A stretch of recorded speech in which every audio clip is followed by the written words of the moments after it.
All right, what's going on, adventurers? Welcome to another episode of the Adventure One podcast.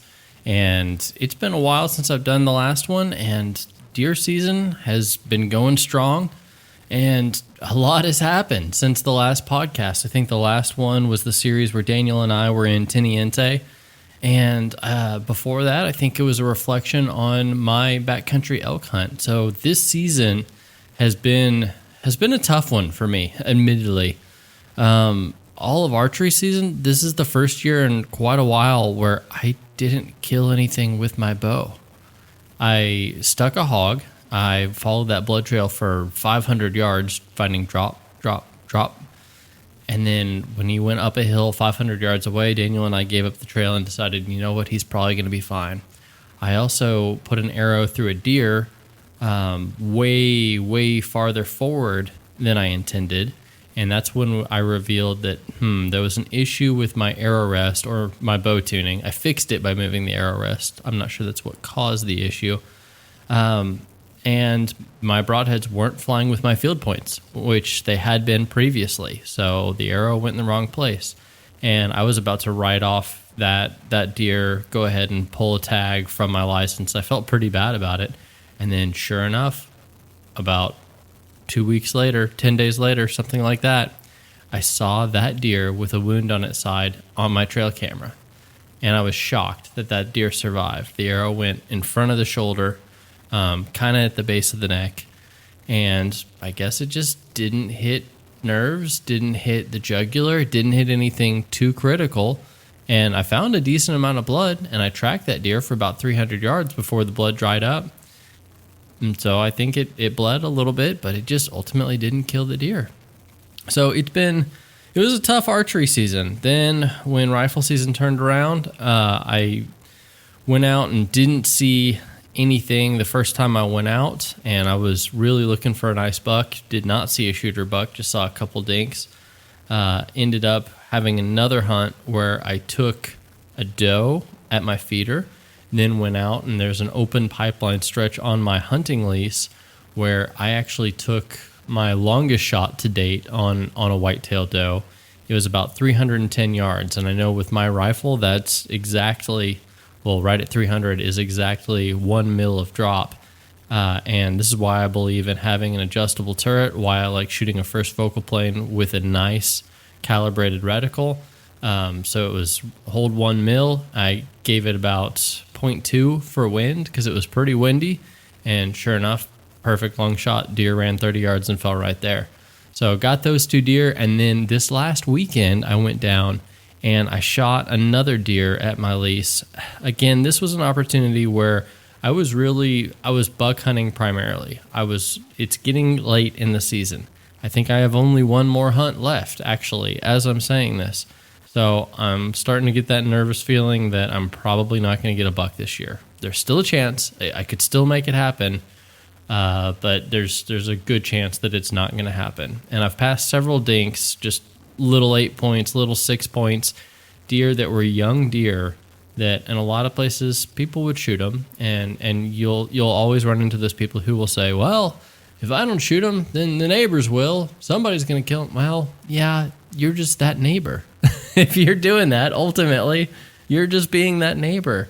Let them walk if they're little. If you ever want to shoot good bucks, you got to let them grow up, because typically you're picking off the highest age class. And so if you shoot all the 2.5-year-olds next year, the 1.5-year-olds turn into 2.5-year-olds, and you're shooting those again.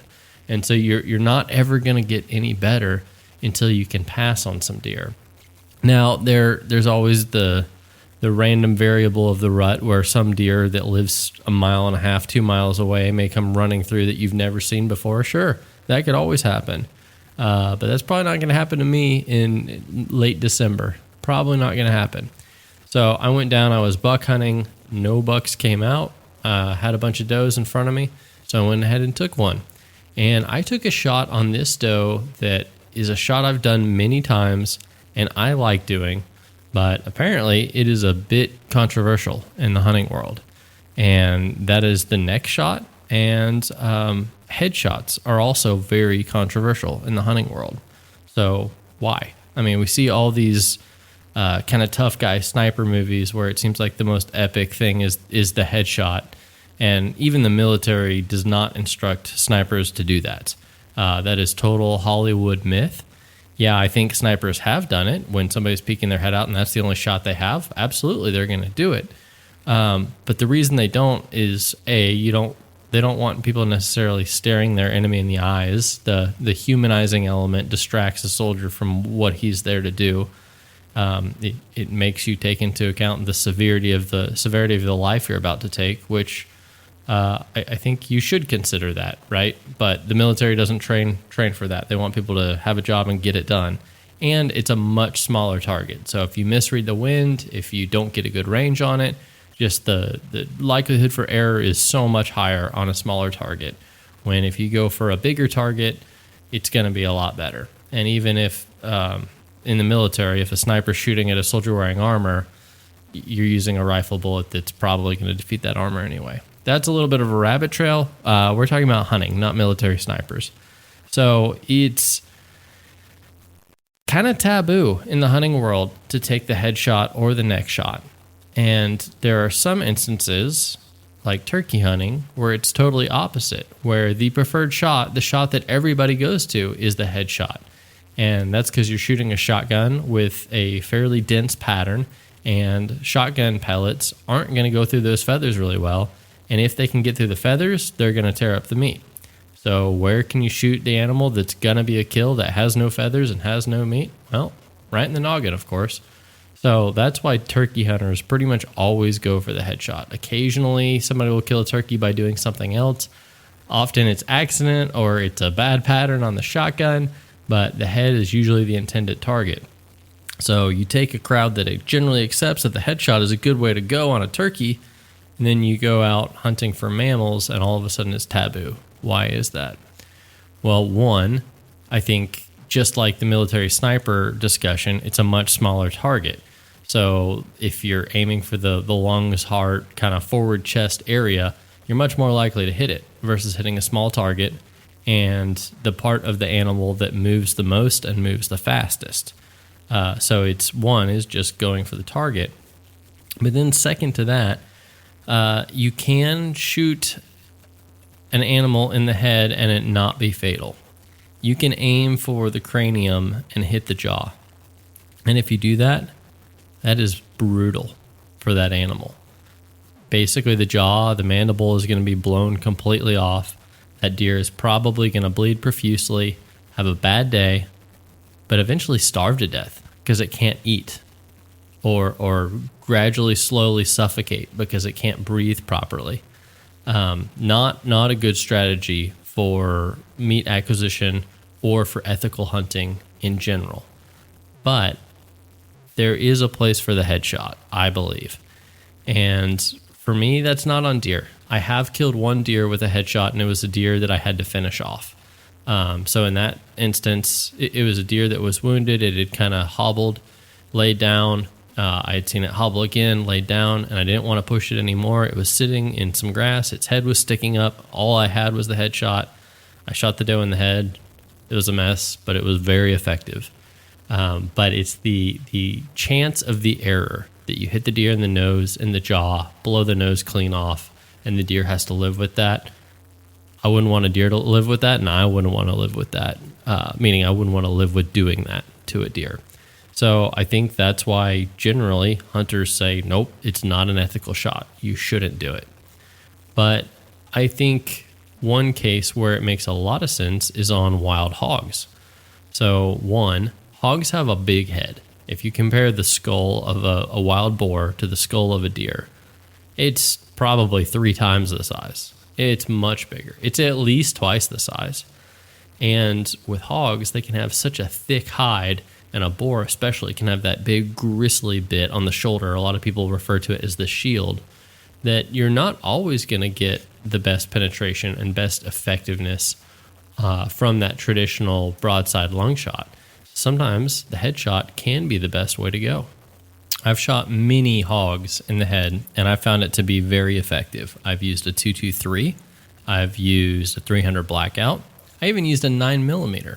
I've definitely shot one with a 270 in the head, And I think the one that's probably the most controversial that I've done is I actually shot a hog with an arrow right between the eyes, and it was effective. That hog sat down like like a dog in front of Caesar Milan saying sit. The hog sat right down and pretty much killed over. He was dead before he hit the ground. And it was a very short range shot. I think it was 10 or 11 yards. I had a heavy arrow and a solid titanium broadhead, so it just punched right through. Now, that's a shot that it just so happened that the hog was facing my angle, like straight on, looking right towards me. And it was just the best shot I had at the time. And I knew I could do it. I felt really confident with my bow, with those arrows. It was an easy distance. If you want to go look at it, just go on the Adventure One channel on YouTube. I think the video is called Hog Noggin, which I think is kind of a fun name. But go check it out just if you want to see that shot. Now, would I advocate that, yes, you should shoot hogs in the head with a bow? No, I don't think I would say that. I think, can it be done right? Yep, I definitely have done it. I've seen, I think the guy's name is Bradley from 4B Outdoors. He has multiple videos where he's done that many times. So it very clearly can be done well, but the probability of messing it up is pretty high, especially with something like an arrow that's not just going to cause massive destruction and damage. So I've done it with rifles, pistols, arrows. I found it to be very effective on hogs. But before we get too much further into, should you, like, why would somebody want to take the headshot? Now, maybe you're already completely familiar with this, but I think the advantages are pretty simple. One, the animal drops right there. You're hitting the off switch. You're shutting everything down from the central nervous system all at once. So there is no running. There is no tracking. A lot of times the animal will fall over and kick once or twice, or in the case of a hog, a lot of times they just crumple and collapse, and then about 2 seconds later, the legs start kicking like crazy, which is just a nerve reaction. The animal was dead before it hit the ground, but that's all the energy and the muscles and the nerves firing all at once because you knocked out the command structure, basically. So one, drops right there, no tracking. I think this is, especially in Texas, where there's lots of thick brush, cactus, mesquite, animals can just bleed, and sometimes it's hard to find blood in just dusty rocks and some of the rough terrain down here, and then they can hide in the thick stuff. Sometimes it can be pretty nice not to have to track an animal, for it to just drop right there. Secondarily, more meat retention, I think, is a good reason to do it. You shoot a hog in the head, most people aren't pulling any meat off the head of a hog. Yeah, you can do, there's some good Mexican recipes and other recipes where you can kind of slow cook the head and pull all the meat off of it. Most people don't do that. It's a pain. It's not worth the effort for most people. And so you're shooting the animal in an area where you're not going to get any meat anyway, and you're potentially not shooting the hog in the shoulder. So you're saving quite a bit of meat. And not as much for hogs, but for deer or other animals, a lot of people, including myself, like keeping the heart. I didn't used to. I think I saw it, actually, I think it was probably Ranella from Meat Eater. I think he kind of introduced me to that concept. I think he introduced a lot of people to it. So I just started seeing a lot of heart recipes, mostly venison heart recipes, after he talked about it on Meat Eater. And the texture's kind of weird, but the flavor's very good. So I definitely save the heart. Now, I don't always save it, and I don't always take a head or neck shot. There's a lot of times where the broadside shot is the prudent thing to do. That's what I do, and I blow the heart and lungs to bits, and I'm not getting to keep any of it. But if you are intentional and you are planning on taking a neck shot or a head shot, one reason to do it would be you don't mess up the shoulders and you don't mess up the heart. Additionally, in the way of salvage and retention, if it's an animal where you're hunting for the hide, I think that's a really good call, is to shoot it in the neck or head, because usually that's where you're trimming the cape, and you have finally a chance to actually have a perfect hide without any holes in it. Now, it comes down to how good are you with your knife. If you do that and then you rush the skinning job and put one slit in it, it's kind of all for naught. So you got to be careful. You got to be just as careful on the back end of that as on the front end. But hide retention is definitely a reason to do it. Again, not on a hog, but like maybe an axis deer, if you wanted that beautiful spotted hide, the neck shot would probably be a pretty good call on an axis doe. And another reason that you would potentially do the head or neck shot is the stopping power, if you believe in that term. It just doesn't matter as much. You can be significantly undergunned and still be equally effective. A lot of people would say a 223 is not an ideal deer hunting round. A lot of people in Texas use a 223 to kill a deer. And there's a lot of people who would say, no, never do that. That is not enough gun, not enough bullet. What I found is if you're taking the head or neck shot, it doesn't matter. You're hitting an area that's all or nothing. So if you're destroying the central nervous system, doesn't matter if the bullet is 223 in diameter or, 264 or 308. That becomes very negligible. It's all about just dumping energy into the spine, into the nerve endings, into the brain, and that's what does all the damage. So you could, if you have a 223 that's very accurate and you want to go after a very large boar, the headshot, that's the thing to do. So just some quick reasons why I think it's advantageous, and we already talked about why people don't like it. And I think some people also don't like it because it's a hard shot, because they can't do it, and so they go for the thing that's just the safest shot, the most guaranteed. It's not guaranteed, but the most likely option to harvest that animal successfully, and they want to minimize their risk. And so the people who go at it from a different angle, who say, yeah, I'm not going at it from the minimal risk, I have other reasons. You know how gun guys are. We all think our opinion is right. Most of us are super type A people.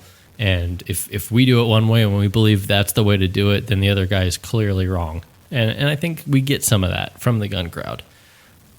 So I've mentioned a couple times already that I don't necessarily like taking the headshot on a deer. Could it be done? Yes. Could it be done ethically? Yes. But still, to me, it's a gray area at best. But I do love taking the neck shot. And so in doing that, the neck shot on a deer and the head shot on a pig or similar animals in either category, I kind of came up with a list of personal rules in terms of when should I do it, why should I do it, should I go for that head or neck shot, which to me is actually, I would say, a preferred option. And now that's different from a lot of people. I would say that I will take the head or neck shot if I can, if all these conditions are met. Else, I will go for the standard double long shot. Or with a bow, I'm always aiming for the heart, because a lot of times the animal jumps the string. So aiming for the heart just gives me a little bit more room if that animal ducks a little bit. So when I am looking at an animal, I've got my rifle up and I'm trying to decide, do I take the head or neck shot or not? One, it has to be available. If it's a situation where you're forcing it just to try to be cool and take the head or neck shot, don't do it. Like, just don't even consider it. And now that's the condition of all of these that's probably going to change the most, moment to moment. The deer may have its butt towards you, then its side to you, then its head to you, and it may be changing constantly. So availability is probably going to be a no, yes, no, yes. It's going to be changing all the time. So that is probably the most variable of all these factors.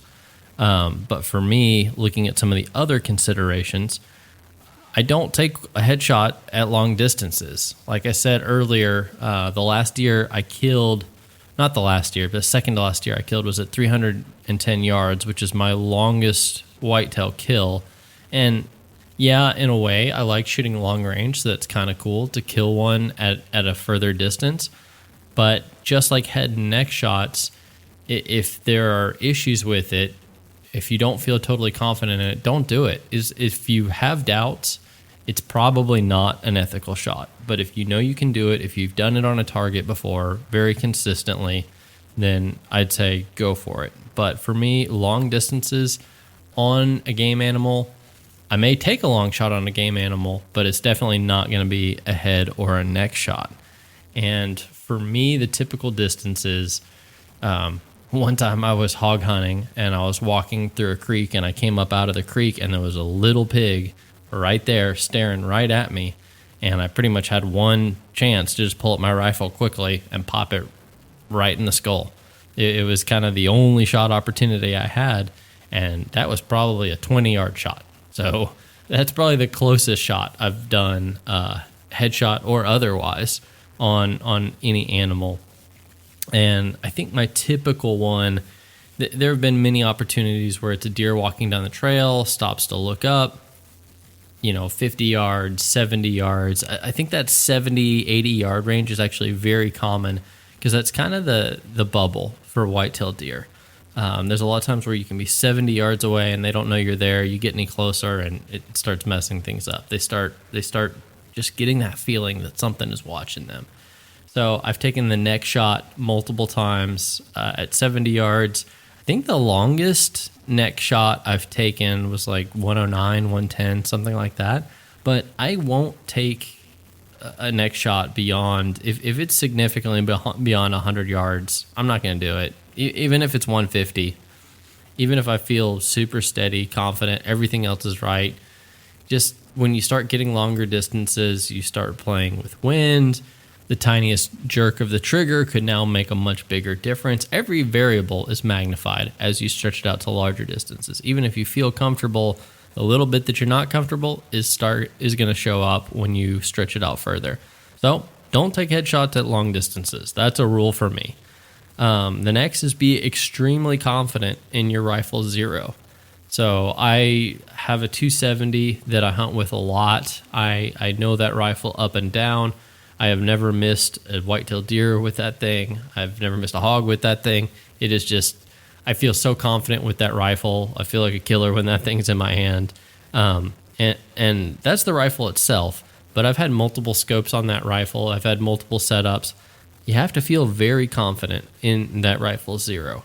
If you sighted in at the range and you were shooting a perfect clover leaf, everything seemed perfect. Then as you walked in the stand and you bumped it on something and you don't trust that your scope could handle that bump, I would say don't go for the head or neck shot, because that, if that something hit your scope and now it's off an inch or two, that could mess up a head or neck shot, but that's never going to be a problem at all if you're taking a normal hard or long shot.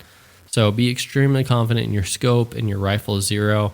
And if you're a hunter who has one deer rifle that you put it away and then, it's November, pull out that gun. Okay, I think it's probably on from last year. Let's go out there. Let's give it a try.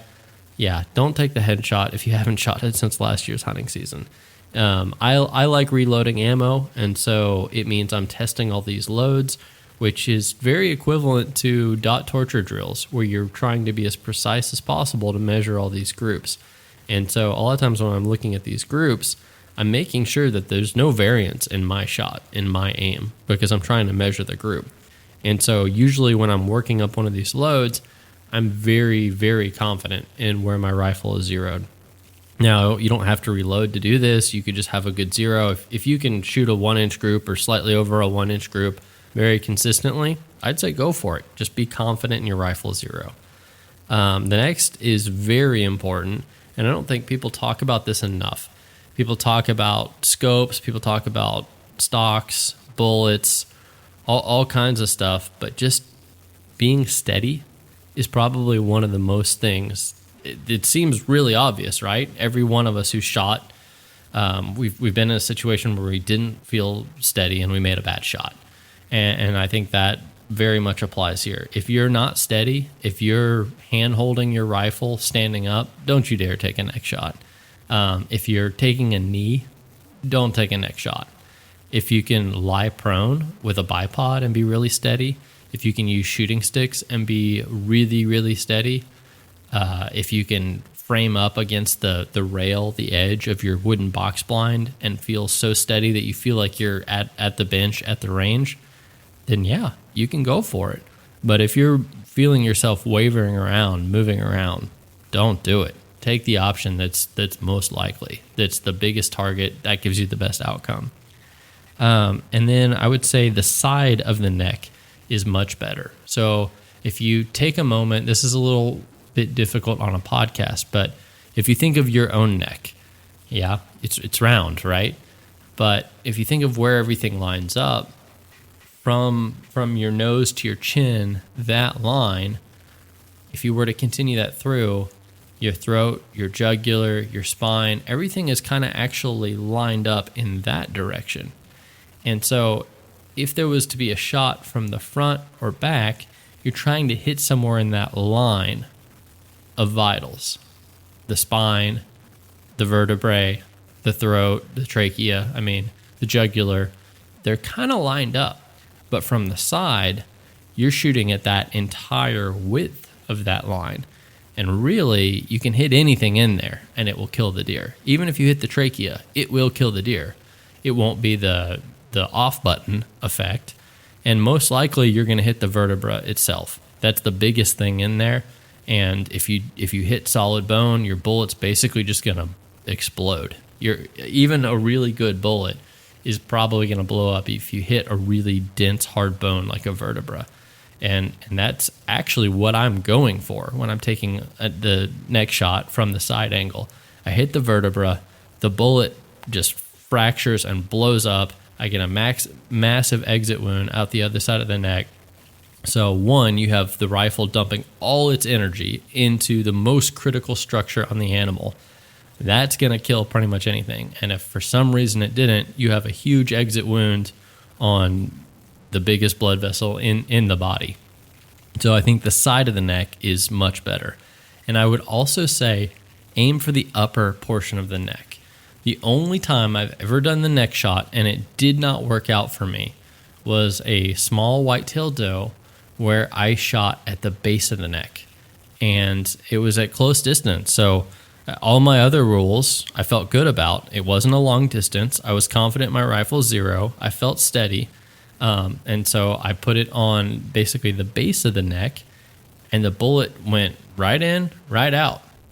I didn't hit the vertebra. I didn't hit any bone, so I didn't have that explosion effect. It just zipped right through the meat. And the deer went down and then got up and hobbled off. And that was actually the deer that I had to find later and put another round through the head. And so what I learned is if you're not hitting the bone or not hitting the upper vitals, it's very similar to just hitting meat like the rump or the shoulder or somewhere else on a deer where it doesn't have the critical effect that you want. The bullet, especially at close ranges with really these modern, very efficient bullets, a lot of times it's just going to zip right through and not really expand. You're just going to poke a hole. And so I found if you go for basically the upper third of the neck, you could go for the base of the skull if you wanted to. That's probably actually the biggest area, but to me, just we start getting kind of close to the jaw, you get kind of close to the ears. There's some things that I expressed earlier that I don't like about that, but if you can keep it at least the top half of the neck, you're going to hit that vertebra, and it's just going to have that explosion effect, and it's going to be very, very effective. It's either you're going to totally miss, there is a chance that you could clip it and just get hair and hide, but if it's anything beyond that, it's going to be a kill shot. So the side of the neck is definitely much better. And similarly to what I said earlier about being extremely confident in your rifle zero, I would say not just the zero of the rifle, I would say don't try it with any unknowns on your gun. If you were doing long range shooting the other day and you were dialing it up, dialing it back, dialing it up, dialing it back, and you're not super confident that it returned to zero, don't do it.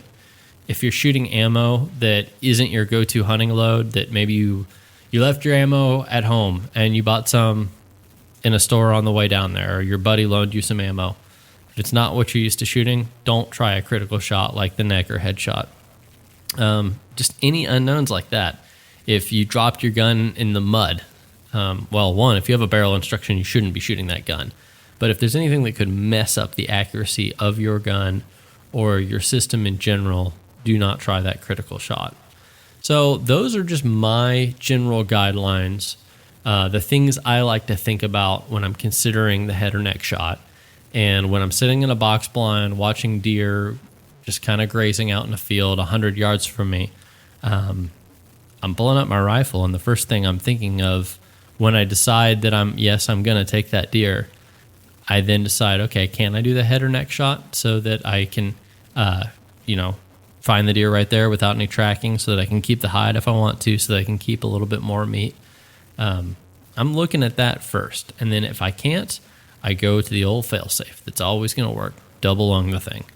But hogs, it's definitely a preferred shot for me. And so those decisions just get a little bit easier because the head's a lot bigger. And you don't have to. So if you don't want to take the head or neck shot, no pressure. But it's just one of those things that you hear some hunters who just say, don't do it, and don't really explain why. Or they get into all the disadvantages of taking the head or neck shot, but they don't really ever tell you that there are some instances where you probably should. Now, don't do it because you think it's cool. Admittedly, that's part of why I do it. And this kind of falls in the category of do what I say, don't do what I do.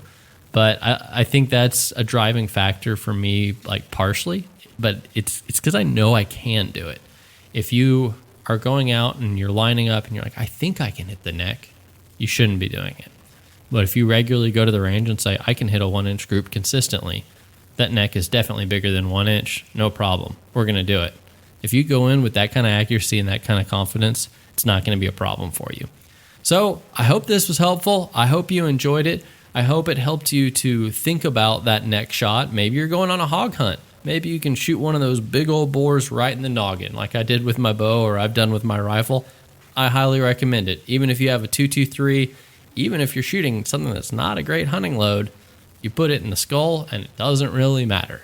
Or if you're on your next deer hunt and you have an opportunity of a neck shot, hopefully you remember this and you can evaluate it carefully and decide, hey, maybe that's something you want to do, or what I heard listening to this tells me, nope, I want to go for the tried and true double lung.